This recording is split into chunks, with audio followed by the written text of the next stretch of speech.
কোচবিহারের একটি স্বেচ্ছাসেবী সংস্থার পক্ষ থেকে ঘর পেলেন কোচবিহার 1 নম্বর গুড়িয়াহাটির লঙ্কা বড় কলোনির এক অসহায় পরিবার।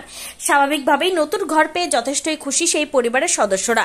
রবিবার এই নতুন ঘরের উদ্বোধন অনুষ্ঠানে উপস্থিত ছিলেন কোচবিহার কোতোয়ালি থানার আইসি তপন পাল, কোচবিহার কোতোয়ালির টাউন বাবু মিঠুন দাস, গড়িয়াহাটি 1 নম্বর অঞ্চলের প্রধান রতি বর্মন সহ অন্যান্য বিশিষ্ট ব্যক্তিত্ব। সূত্রের খবর, একজন কন্যা সন্তানকে নিয়ে যথেষ্ট অসহায়তার মধ্য দিয়ে দিন কাটছিল সেই পরিবারের। স্বাভাবিকভাবেই সেই ঘর পেয়ে যথেষ্ট খুশি ওই পরিবারের সদস্যরা। শুধু ঘরই নয়, ঘরের পাশাপাশি বই, খাতা এবং পড়াশোনার অন্যান্য সামগ্রী সহ বিভিন্ন উপকরণ সেই পরিবারের হাতে তুলে দিল স্বেচ্ছাসেবী সংস্থার সদস্যরা। এদিনের এই অসহায় পরিবারের পক্ষ থেকে নতুন ঘর উদ্বোধনী অনুষ্ঠানে উপস্থিত রতি বর্মন কি জানিয়েছেন শুনুন। সহযোগিতা যেটুকু মনে করো আমরা দেওয়ানীয় সেটুকু মনে করো দিতাম, কিন্তু তাছাড়া যেটুকু মনে করো একটা ঘর দরের ব্যাপার হোক, সেটা আমাদের হাত পা বাঁধা ছিল, তখন দিতে পারিনি। কিন্তু আগে যখন ঘর দরের সে ফেসিলিটি আমাদের হাত পা বাঁধা ছিল না, তখন কিন্তু দেয়নি। তখন আমরা ছিলাম না, তখন অন্য পঞ্চায়েত ছিল, তখন ওরা দেয়নি। তখন আমরা চেষ্টা করছি দেব। কিভাবে আপনারা চেষ্টা করছেন? এখন যদি আসে আর কি, পর্দা যদি আসে তখন আমরা অবশ্যই দিব। ওনার নামের লিস্ট করা হয়েছে, তাদের সাথে সমস্ত কিছু ডকুমেন্ট জমা নিয়ে গেছে। আপনার নামটা? রতি বর্মন। কোচবিহার থানার আইসি তপন পাল কি জানতে চেয়েছেন শোনাবো। যেটা বলি, রানা খুব ভালো ছেলে। ওর আরেকটা পরিচয় আছে, ও ক্রিকেটের কোচ এবং মন ভীষণ ভালো ওর। বর্ষাকাল আমাদের এখানে শুরু হয়ে গেছে। এই সময় যার বাড়ির ছাদ নেই তাকে থাকবার জন্য একটা ঘর করে দেওয়া খুবই ভালো কাজ, মহৎ কাজ। এই দীর্ঘদিন যাবৎ করছে। আর একটু যদি সাপোর্ট কোথাও পায় আরও ভালো কাজ করতে পারবে। এবং যিনি পেয়েছেন তার অসহায় পরিবার তো নিশ্চয়ই এই বর্ষাতে অন্তত আর বৃষ্টিতে ভিজতে হবে না, এই ঘরের মধ্যেই থাকতে পারবেন। রানাকে অনেক অনেক ধন্যবাদ। মানুষ মানুষের জন্য নামের যে স্বেচ্ছাসেবী সংস্থাটি রয়েছে তার কর্ণধার তথা কোচ রানা দাস কি বলতে চেয়েছেন শুনে নেওয়া যাক। দেখুন, লাগা তো এটা আনন্দ, সব থেকে আমার থেকে বেশি আনন্দ ওদের, কারণ ওদের জন্য ঈশ্বর পাঠিয়েছেন। ঈশ্বর পাঠিয়েছেন ওনাদের পাশে দাঁড়ানোর জন্য। আর এই দাঁড়ানোটা সকলের সহযোগিতাতে হয়েছে। সকলের সহযোগিতা না হলে কোনদিন সম্ভব না এইভাবে এগিয়ে আসা। আর কিভাবে জানতে পারলেন? এটা জানতে পারছি আমার এক সমাজ বন্ধু, তার অনুযায়ী জানতে পারছি।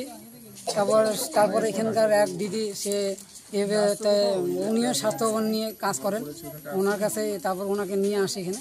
এইভাবে খবর পেয়ে তারপর ওনাদের সব খবর জানতে পারলাম। এরকম ওনারা ঘরের অবস্থা দেখলাম, মানে জল একদমই মানে পরে, আর একদমই খারাপ অবস্থা, থাকার মতন কোনো অবস্থাই নেই একদমই। সেই ক্ষেত্রে এখন আমিও দেখলাম যে কিছু একটা করি ওদের জন্য। তখন আমি ফেসবুক, আমার হোয়াটসঅ্যাপ, আমার বন্ধু দাদাদের মাধ্যমে তাদেরকে জানাই। তারা সকলে এগিয়ে আসে। এগিয়ে আসার পর আজকে ওনাদের ঘর করে দিলাম। সবচেয়ে আনন্দ ওদেরই, যে ওদের একটা তো থাকার একটা ভালো একটা ঘর হলো। এটাই। কতদিন আগে জানতে পারছিলেন এই ব্যাপারটা? এটা আমি জানতে পারছি প্রায় 15 দিন আগে, কিন্তু আমি 7 দিনের মাথায় আমি এই ঘরটা করে দিয়েছিলাম। শুধু কারেন্টের জন্য একটু অপেক্ষা ছিলাম।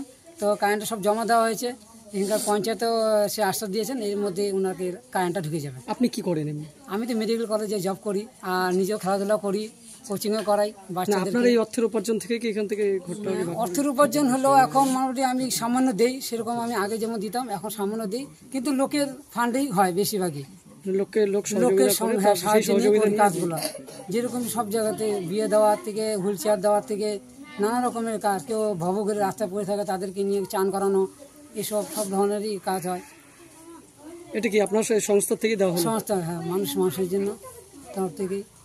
এর আগেও তো আপনাকে দেখা গেছে কোভিড পিরিয়ডের সময় বিভিন্ন লোকের পাশে এসে দাঁড়াতেন, তাদেরকে মুখে হাসি ফোটাতে কিছু খাবারেরও সাহায্য করেছিলেন। হ্যাঁ, একদম। আমি এখনো 4 জন বয়স্ক দিদাকে এখনো মাসিক খাবার দেওয়া হয়। এখনো এই 3 বছর থেকে এখনো মাসিক খাবার, তাদের খোঁজ খবর নেওয়া এবং তাদেরকে পূজায় ঘোরানো এখনো করা হয়। তাদের দুর্গাপূজা তাদেরকে নিয়ে আমি টোটোতে ঘোরাই, ঠাকুর দেখাই। এই সমস্তটাই কি আপনার এই উপার্জন থেকেই? হ্যাঁ, উপার্জন মানে কিছুটা বন্ধু বান্ধব এরা সকলের পাশে দাঁড়ায় বলেই মানে করতে পারি। কারণ আমার যে বেতনে পাই সেই বেতন আমার পক্ষে সম্ভব না। আমি এখানে কিছু বিনিয়োগ করি। যদি আমার সেরকম যদি কোনোদিন ভালো কিছু হয় তাহলে আমি অবশ্যই করব। তো সকলের সহযোগিতা করি, কারণ এখন ভালো লাগে যে সবাই এগিয়ে আসে, এটি আমার, এই জন্য আমিও মানুষের কাছে পৌঁছতে পারি। আমি সবার কাছে আশীর্বাদ করি যেন আরও পৌঁছতে পারি। সবাই পাশে থাকবেন, আশীর্বাদ করবেন। আপনার নামটা একটু? রানা দাস। কোচবিহার মেডিকেল কলেজ ও হাসপাতালের অধ্যক্ষ নির্মল কুমার মণ্ডল কি বলেছেন জানুন। অ্যাকচুয়ালি রানা মানে আমার কলেজেরই একজন সাধারণ কর্মী, কিন্তু আমি ওর সম্পর্কে শুনেছি ও সাধারণ কর্মী হলেও ও অনেক কিছু অসাধারণ কাজ করছে, যেটা কিন্তু সবাই ভাবতে পারে না। যেমন সাধারণ মানুষের পাশে থাকা, তাছাড়া পরিবেশ নিয়ে কাজ করা, তারপর খেলাধুলার উন্নয়নের জন্য কাজ করা, এগুলো অনেক কিছু সংগঠনের সঙ্গে যুক্ত আছে। ওদের এই সুন্দর একটা সংগঠনের নাম মানুষের জন্য, এত ভালো একটা নাম। তো ওরা মানুষের পাশে আছে, এটা খুব ভালো লাগছে। তো আমাকে বলেছিল, আমি দেখলাম যে একটা সদার্থক কাজ করছে, একটু আমার গেলে যদি উৎসাহিত হয়, সেটা আমার কাছে অনেক বড় পাওনা। তার মধ্যে শুভেচ্ছা জানাই, এবং আজকের এই মানুষটির মুখে হাসি ফুটেছে, এটা খুব আনন্দের বিষয়। একটা সুন্দর ঘর পেয়েছে, তাদের শুভেচ্ছা, সংগঠনকে শুভেচ্ছা থাকবে। স্থানীয় সমাজসেবী অলোক কুমার গুহ কি বলেছেন জানাবো। রানা দাসের উদ্যোগে এই লঙ্কা গুড়িয়াহাটি 1 নম্বর পঞ্চায়েতের এলাকায় এই লঙ্কাপুরে এই বাড়িটা তৈরি করে দিয়ে আজকে উদ্বোধন করা হলো আইসি সাহেবের হাত দিয়ে। আমরা সবাই এখানে উপস্থিত থেকে তাদের হাতে কিছু জিনিসপত্র তুলে দেওয়া হলো, ঘরটা উদ্বোধন করা হলো, এবং এলাকার বাচ্চারা যারা প্রাইমারি স্কুলে পড়ে তাদের হাতে কিছু শিক্ষা সামগ্রী তুলে দেওয়া হলো। আমরা এই কাজটাতে খুবই আনন্দিত যে রানা একজন খেলোয়াড় এবং খেলোয়াড় সুলভ মনোভাব নিয়ে এই কাজটা করছে। আমরা আগামী দিনেও রানার সাথে এইভাবে থাকবো, এই প্রতিশ্রুতি আজকে দিয়ে যাচ্ছি। নমস্কার, আমার নাম অলোক কুমার গুহ। গরিব হয়েও এত বড় অন্তর কি করে রানা পেলেন তা ভাবিয়ে তুলেছে কোচবিহারের মানুষকে। কোচবিহারের 1 নম্বর গুড়িয়াহাটির লঙ্কাবড় কলোনি ঘুরে প্রিয়া সাহা রিপোর্ট, টাইমস 14 বাংলা। আপনি কি কিডনির রোগে ভুগছেন? তাহলে আর দেরি না করে আজই আসুন আপনার এলাকার একমাত্র বিশ্বস্ত প্রতিষ্ঠান জীবন রেখাতে। এখানে বিশেষজ্ঞ নেফ্রোলজিস্ট ডাক্তাররা লেজার ট্রিটমেন্টের মাধ্যমে রোগীদের সমস্ত ধরনের কিডনির এবং প্রোস্টেটের অপারেশন করে থাকেন।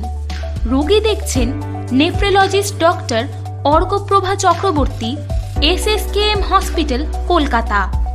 Doctor Sunil Kumar, Apollo hospital, Kolkata. Doctor Pinaki Mukherjee, NRS hospital, Kolkata. এছাড়াও এখানে প্রতিদিন অপারেশন করছেন ও বহির্বিভাগের রোগী দেখছেন ইউরোসার্জন ডক্টর আতার কাশিম, PG হসপিটাল, কলকাতা। তাছাড়াও এখানে স্বাস্থ্যসাথী কার্ড ও ওয়েস্ট বেঙ্গল হেলথ স্কিমের সুবিধা রয়েছে। আমাদের ঠিকানা রায়গঞ্জ, উকিলপাড়া। বিশদে জানতে কল করুন 8373066655 অথবা 8373066644 এই নম্বরে।